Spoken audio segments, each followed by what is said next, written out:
আন্তর্জাতিক স্পেশাল বুলেটিনে আজ যা যা থাকছে। ট্রাম্প কেন হঠাৎ ইরানে হামলা স্থগিত করলেন? কাস্পিয়ান সাগরে ইরানি জাহাজে হামলা, ইউক্রেন ইরান উত্তেজনার নতুন মোড়। শিক্ষা আন্দোলনের মুখে ভারতের নতুন শিক্ষামন্ত্রী। প্রশ্ন ফাঁস, শিক্ষার্থীর আত্মহত্যা ও ভারতের শিক্ষা সংকট। পশ্চিম তীরে বাড়ছে বসতি স্থাপনকারীদের হামলা, প্রতিবাদ ইসরায়েলের ভেতরেও। আসসালামু আলাইকুম। আইডেস্ক নিউজের আন্তর্জাতিক বিশেষ বুলেটিনে আপনাদের স্বাগত জানাচ্ছি আমি তামান ইসলাম তন্নি। চলুন এক নজরে দেখে নেওয়া যাক বিশ্বের আলোচিত গুরুত্বপূর্ণ ঘটনা। ট্রাম্প কেন হঠাৎ ইরানে হামলা থামালেন? টানা 13 দিনের হামলার পর হঠাৎ করেই ইরানের ওপর সামরিক অভিযান স্থগিত করেছেন মার্কিন প্রেসিডেন্ট ডোনাল্ড ট্রাম্প।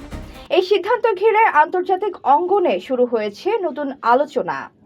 প্রশ্ন উঠছে, ওয়াশিংটন কি কৌশল বদলাচ্ছে নাকি আরো বড় সামরিক অভিযানের প্রস্তুতি নিচ্ছে? মার্কিন গণমাধ্যমের প্রতিবেদনে বলা হয়েছে, দীর্ঘদিনের সংঘাতে যুক্তরাষ্ট্রের অস্ত্রের মজুদ উল্লেখযোগ্যভাবে কমে এসেছে।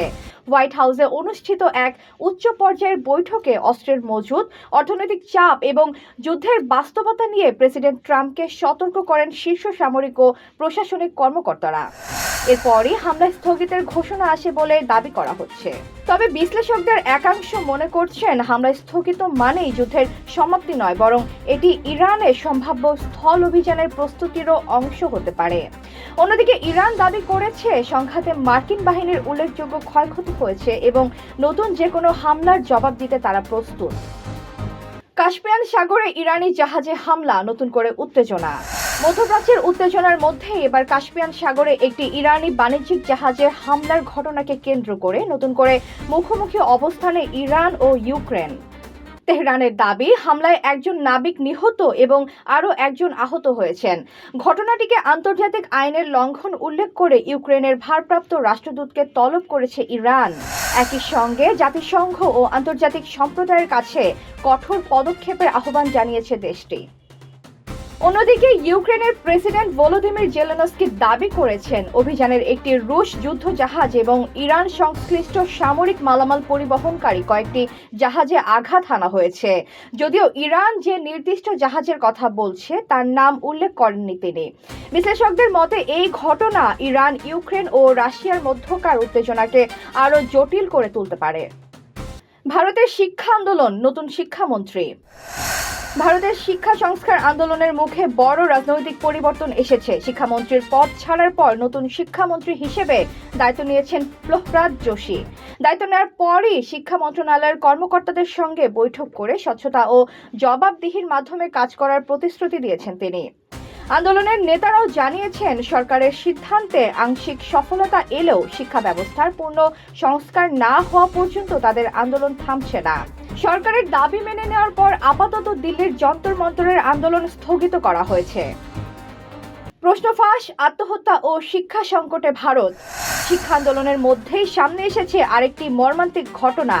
মেডিকেল ভর্তি পরীক্ষার প্রশ্ন ফাঁস এবং পুনরায় পরীক্ষার সিদ্ধান্তে চরম হতাশায় আত্মহত্যা করেছেন এক শিক্ষার্থী। পরিবারের দাবি, দ্বিতীয়বার পরীক্ষার প্রস্তুতি নেওয়ার মতো আর্থিক সামর্থ্য ছিল না।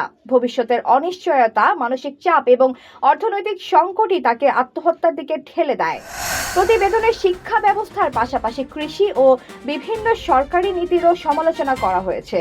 বিশ্লেষকদের মতে, প্রশ্ন ফাঁস শুধু পরীক্ষার বিশ্বাসযোগ্যতাই নষ্ট করে না, শিক্ষার্থীদের মানসিক স্বাস্থ্যেও গভীর প্রভাব ফেলে। পশ্চিম তীরে বাড়ছে হামলা, প্রতিবাদ ইসরায়েলের ভেতরেও। অধিকৃত পশ্চিম তীরে অবৈধ ইহুদি বসতি স্থাপনকারীদের হামলা আরও বেড়েছে বলে প্রতিবেদনে দাবি করা হয়েছে। ফিলিস্তিনিদের অভিযোগ, বাড়িঘর, যানবাহন ও বিভিন্ন স্থাপনায় অগ্নিসংযোগের পাশাপাশি এসব হামলায় ইসরায়েলি নিরাপত্তা বাহিনীরও সহায়তা রয়েছে। সাম্প্রতিক সপ্তাহগুলোতে আরও কয়েকটি ফিলিস্তিনি গ্রাম খালি হয়ে গেছে বলে উল্লেখ করা হয়েছে। এদিকে প্রধানমন্ত্রী বেনিয়ামিন নেতানিয়াহুর নির্দেশে পশ্চিম তীরে তল্লাশি ও অভিযান আরও জোরদার করা হয়েছে। তবে এই পরিস্থিতির বিরুদ্ধেও ইসরায়েলের ভেতর থেকে প্রতিবাদের সুর উঠেছে। কিছু ইসরায়েলি নাগরিক রাস্তায় নেমে বসতি স্থাপনকারীদের সহিংসতা বন্ধ এবং শান্তি প্রতিষ্ঠায় কার্যকর পদক্ষেপ নেওয়ার দাবি জানিয়েছেন। প্রতিদিনের দেশ বিদেশের গুরুত্বপূর্ণ ও বিশ্লেষণধর্মী সংবাদ নিয়ে আপনাদের সামনে হাজির হবে নিউজ 24 বিডি আইডেস্ক নিউজ। দেখার জন্য ধন্যবাদ।